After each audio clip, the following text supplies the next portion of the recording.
അയ്യോ ഇന്നലെ ദോശക്കുള്ള മാവരച്ച് വെച്ചില്ലല്ലോ എന്ന് കരുതി ഇനി ആരും രാവിലെ തന്നെ ടെൻഷൻ അടിക്കേണ്ട. വെറും 10 മിനിറ്റിനുള്ളിൽ നല്ല അടിപൊളിയായിട്ടുള്ള ഇൻസ്റ്റൻറ്റ് ദോശ നമുക്ക് ഉണ്ടാക്കിയെടുക്കാം. അതും റവയൊന്നും ചേർക്കാതെ അരിപ്പൊടി കൊണ്ടാണ് നമ്മൾ ഇത് ഉണ്ടാക്കിയെടുക്കുന്നത്. അപ്പോൾ എങ്ങനെയാണ് ഉണ്ടാക്കുന്നത് എന്ന് നോക്കാം. ആദ്യം തന്നെ മിക്സിയുടെ ജാറിലേക്ക് 1 കപ്പ് അരിപ്പൊടിയാണ് എടുക്കുന്നത്. അപ്പത്തിനും ഇടിയപ്പത്തിനും എടുക്കുന്ന അരിപ്പൊടിയാണ് എടുക്കുന്നത്. ഇനി 1/2 കപ്പ് ഗോതമ്പ് പൊടിയാണ് എടുക്കുന്നത്. ഇത് ഞാൻ ഗ്ലാസിൻ്റെ അളവിനാണ് പറയുന്നത്.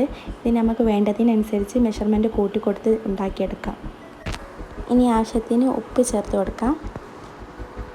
കുറച്ച് അപ്പക്കാരം ചേർത്ത് കൊടുക്കാം. ഇനി 1/2 കപ്പോളം ചോറ് ചേർത്ത് കൊടുക്കാം. പിന്നെ ഫ്രഷ് ആയിട്ടുള്ള തൈര് 1/4 കപ്പോളം തൈര് ചേർത്ത് കൊടുക്കുക. നല്ല പുളിക്ക് നല്ലതാണ് തൈര് ചേർത്ത് കൊടുക്കുന്നത്. ആദ്യം തന്നെ ഒരു ഗ്ലാസ് വെള്ളം ഒഴിച്ചിങ്ങനെ നല്ലോണം അരിച്ചെടുക്കാം. എന്നിട്ട് ദോശേൻ്റെ ബാറ്റർ എങ്ങനെയാണ് തിക്നെസ് ഉള്ളത് നോക്കിയിട്ട് പിന്നെ വെള്ളം ഒഴിച്ച് കൊടുത്താൽ മതി. എനിക്ക് പിന്നെ 1/2 കപ്പ് വെള്ളമൂടി ഒഴിച്ച് കൊടുക്കേണ്ടി വന്നിട്ടുണ്ട്. നല്ലപോലെ മിക്സിയിൽ അരിച്ചെടുത്ത് ഇതാ ഈ ഒരു തിക്നെസ്സിൽ ദോശയുള്ള മാവ് അരിച്ചെടുക്കാം.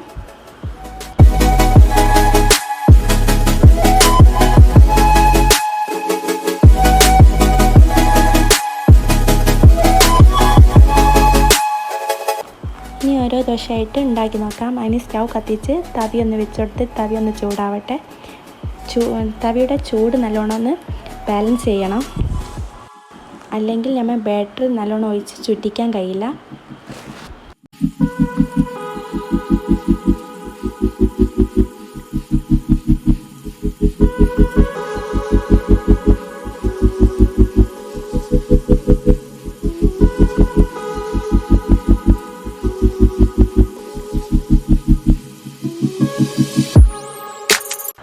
ഉഴുന്നോ അരിയോ ഒന്നും അരിക്കാതെ തന്നെ നല്ല എളുപ്പത്തിൽ ഉണ്ടാക്കിയെടുക്കാൻ കഴിയുന്ന ദോശയാണ്. എല്ലാവരും ഒന്ന് ട്രൈ ചെയ്ത് നോക്കി.